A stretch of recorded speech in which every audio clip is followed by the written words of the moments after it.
चेतावनी, ये वीडियो पूरी तरह से मनोरंजन के उद्देश्य से बनाई गई है। इसमें प्रस्तुत की गई कहानी काल्पनिक है और इसका वास्तविकता से कोई संबंध नहीं है। इस वीडियो का उद्देश्य किसी की धार्मिक या सांस्कृतिक भावनाओं को ठेस पहुंचाना नहीं है। ये कहानी एक छोटे से गांव की है जो एक घने और वीरान जंगल के किनारे बसा हुआ था।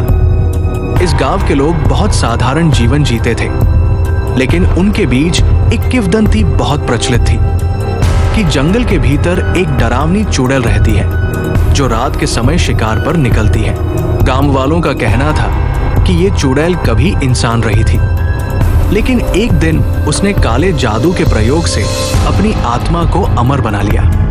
इस प्रयोग के दौरान कुछ गलत हो गया और उसका रूप विकृत हो गया। अब वो एक भूतिया और खौफनाक चुड़ैल बन चुकी थी जो अपनी हवस और खून की प्यास के लिए रात के अंधेरे में बाहर निकलती थी।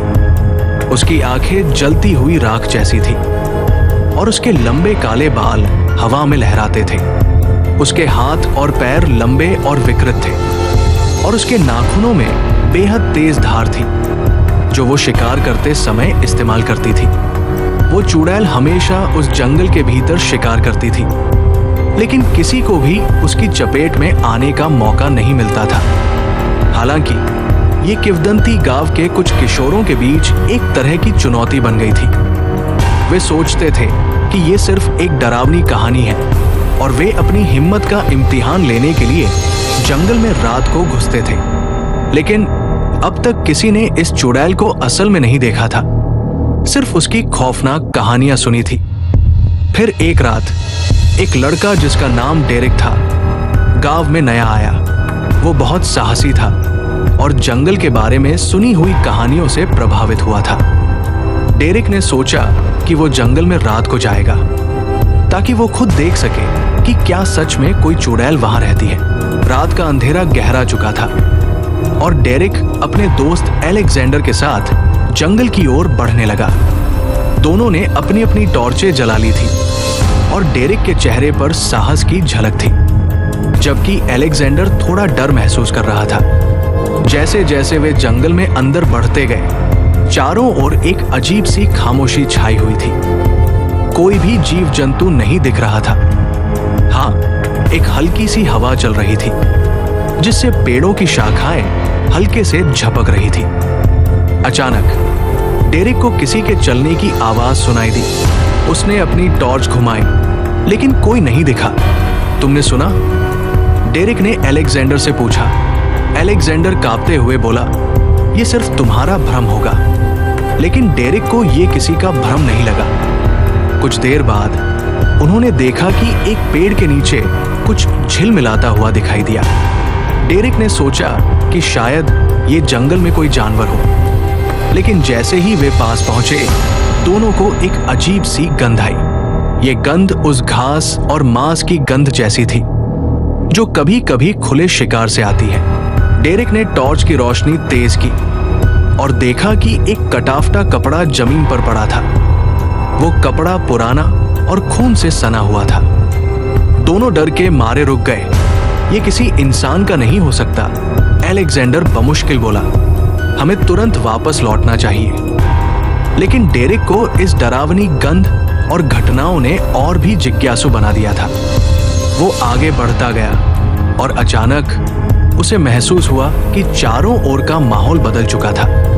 हवा भी अब गहरी और ठंडी हो गई थी। वो और एलेक्जेंडर तेजी से चलने लगे, लेकिन तभी डेरिक ने देखा कि उनकी टॉर्च की रोशनी के बीच से एक आकृति उभरी थी। वो आकृति धुंधली और विकृत थी और उसके लंबे काले बाल हवा में उड़े हुए थे। डेरिक ने एलेक्जेंडर को रुकने का इशारा किया। दोनों की सांसें थम गई। ये आकृति धीरे धीरे उनके करीब आई। उसकी आंखें जलती हुई लाल थीं और उसके होठों पर एक खौफनाक मुस्कान थी। वो पूरी तरह से काले रंग में लिपटी हुई थी और उसके शरीर का हर हिस्सा विकृत था। डेरिक की रीढ़ में सिहरन दौड़ गई। तुम दोनों मेरे जंगल में क्या कर रहे हो? उसकी आवाज गहरी और अजीब थी, जैसे कोई धुंधली गूंज हो। डेरिक ने कांपते हुए कहा, हम सिर्फ घूमने आए थे, हम अब लौट रहे हैं। लेकिन चुड़ैल ने उन्हें रोक लिया। तुमने आकर मेरी उपस्थिति को चुनौती दी है, अब तुम मेरे शिकार हो। फिर जैसे ही वो बोली, उसकी लंबी और तेज नाखून वाली उंगलियां डेरिक की गर्दन की ओर बढ़ी। अलेक्जेंडर ने डेरिक को खींचते हुए भागने की कोशिश की, लेकिन वो चुड़ैल उनके साथ दौड़ने लगी। उसका शरीर हवा की तरह हल्का था और उसकी आंखों से अजीब सी लाली निकल रही थी। उन दोनों ने जंगल की ओर दौड़ना शुरू किया, लेकिन जितना वे भागते, चुड़ैल उतनी ही तेजी से उनके पास आ जाती।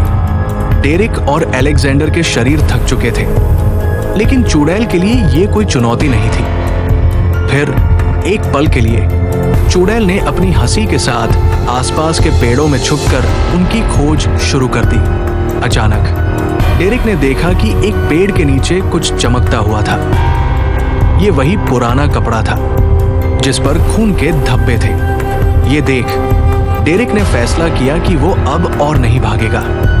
उसने अपनी पूरी ताकत लगा दी और चुड़ैल से लड़ने की कोशिश की, लेकिन चुड़ैल ने उसकी ताकत को नकारते हुए उसे अपनी पकड़ में ले लिया और फिर एक अजीब सी चीख मारते हुए गायब हो गई। अलेक्जेंडर ने डेरिक को ढूंढने की कोशिश की, लेकिन वो कभी भी वापस नहीं आया। कुछ दिन बाद जब गांव वालों ने अलेक्जेंडर को ढूंढा, तो उसने बताया कि डेरिक को जंगल में खोने के बाद वो बहुत देर तक भटकता रहा, लेकिन एक अजीब से धुंधले दृश्य में डेरिक की चीखें गूंज रही थी और वो कभी वापस नहीं लौटा। कहानी यही खत्म होती है, लेकिन इस जंगल में आज भी कोई नहीं जाता। अगर वीडियो अच्छी लगी हो तो वीडियो को लाइक करें और शेयर करें। ऐसी ही और वीडियो देखने के लिए हमारे चैनल भूतिया किस्से को सब्सक्राइब करना ना भूलें। धन्यवाद।